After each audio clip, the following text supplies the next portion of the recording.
Budget আপনার খুব এইবার সহজ হবে না, প্রথম কথা।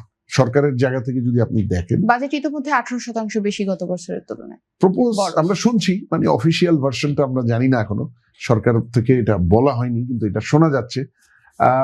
দেখেন, এখানে একটু আমাদের একটু আসলে প্রেক্ষাপটটা বুঝতে হবে, কেমন বাজেট চাই এটা চাইতে গেলে।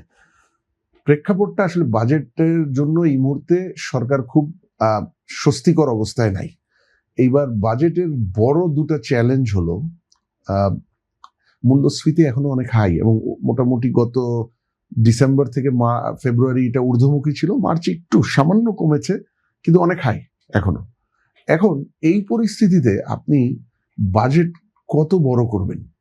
নর্মালি বাজেট বড় করার একটা দরকার বা প্রেশার আছে বলেই মনে করা হতো বা এখনো হয়, কারণ ওভারঅল বাংলাদেশের অর্থনীতির তুলনায় তার বাজেট সাইজটা কম, 14%, 15% জিডিপি। আমাদের মতো দেশের জন্য 20% জিডিপির বাজেটের বা সাইজ হওয়া উচিত, 20% অফ জিডিপি।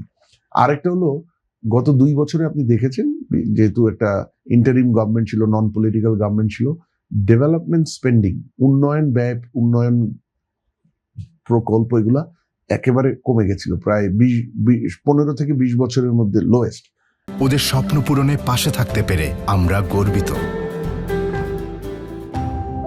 সেটা হয়তো তখনের বাস্তবতায় সেটা হতে হয়েছে, কিন্তু এটা তো ধরে রাখা যাবে না, তাহলে তো উন্নয়ন ক্ষতিগ্রস্ত হচ্ছে। সরকার দেশের স্বাভাবিক উন্নয়নের ধারা বা মিনিমাম উন্নয়নের ধারা বজায় রাখতে তো উন্নয়ন ব্যয় এবং উন্নয়ন প্রকল্প এটা প্রয়োজন।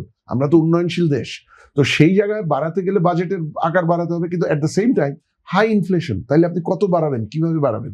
কারণ বাজেট যদি অনেক বড় করে ফেলেন বা খুব কেয়ারফুলি ডিজাইন না হয় বড় করাটা, ইনফ্লেশন যেটা অত্যন্ত ঊর্ধ্বমুখী, সেইটা অত্যন্ত উচ্চ অবস্থায় আছে, সেটা গিয়ে আরো বেড়ে যাবে, বা ইনফ্লেশন কমানোর ফাইটটা কমে যাবে। আর ইনফ্লেশন বাড়লে কিন্তু আপনি একটা জিনিস খেয়াল করবেন, এটা মানুষকে একেবারে তার ফ্যামিলি লেভেলে, তার ব্যক্তি লেভেলে এটা হিট করে। তখন ওই উন্নয়নমূলক প্রকল্পটার যে গুরুত্ব বা বেনিফিট, এটা ভুলে গিয়ে সে তার নিজের কষ্টটা মাথায় থাকে, সে তখন মানে সরকারের জন্য একটা মানে জন অসন্তুষ্টি ক্রিয়েট হয়ে যায়। সুতরাং সরকারের প্রথম চ্যালেঞ্জ হলো এই ইনফ্লেশন ম্যানেজ করবে, নাকি আপনার ডেভেলপমেন্ট বাজেট, ডেভেলপমেন্ট এক্সপেন্ডিচার কিছু হলেও বাড়ানো দরকার সেটা করবে। এটা প্রথম চ্যালেঞ্জ। দ্বিতীয় চ্যালেঞ্জ হলো, সাইজ যাই হোক 18% না বাড়িয়ে, আমি ধরলাম হাইপোথেটিক্যালি একই সাইজ রাখি, বা ইভেন 5% যদি কমায়ও, টাকাটা পাবে কোথা থেকে? কারণ রেভিনিউর অবস্থা তো ভালো না, রাজস্বের অবস্থা। কারণ রাজস্বর দুর্বলতা বহু বছরের, রাজস্ব কাঠামো, রাজস্ব নীতি, রাজস্ব আদায় ব্যবস্থা, অ্যাডমিনিস্ট্রেশন, ট্যাক্স অ্যাডমিনিস্ট্রেশন, এগুলোতে অনেক দুর্বলতা বেশ কয়েক বছর ধরে আছে। সাধারণ ট্যাক্স পেয়ারেরও, বিনিয়োগকারী বা ব্যবসায়ী বিজনেস ট্যাক্স পেয়ারেরও, ওগুলার তো একটা ধরেন সংস্কার পুঞ্জীভূত হয়ে আছে, হচ্ছে না, ছোটখাটো 2-1টা হয়েছে, কিন্তু খুব বড় আকারে হয়নি। এর সাথে হচ্ছে যে অর্থনীতিটাই তো দুর্বল।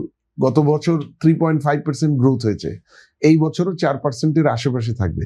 তো ইকোনমি যদি দুর্বল থাকে, ইকোনমিক অ্যাক্টিভিটি যদি স্লাগিশ থাকে, আপনার রাজস্ব আহরণ করার বেসটাই দুর্বল হয়ে যায়। যতই চেষ্টা করেন একটা লেভেলে বেশি হয় না। তাহলে এই রাজস্ব আসবে কোত্থেকে? এই বছর কারেন্ট ফিসক্যাল ইয়ারে আপনারা জানেন, প্রথম 9 মাসে 98,000 কোটি টাকা রাজস্ব আহরণ কম টার্গেটের তুলনায়, প্ল্যানের তুলনায়।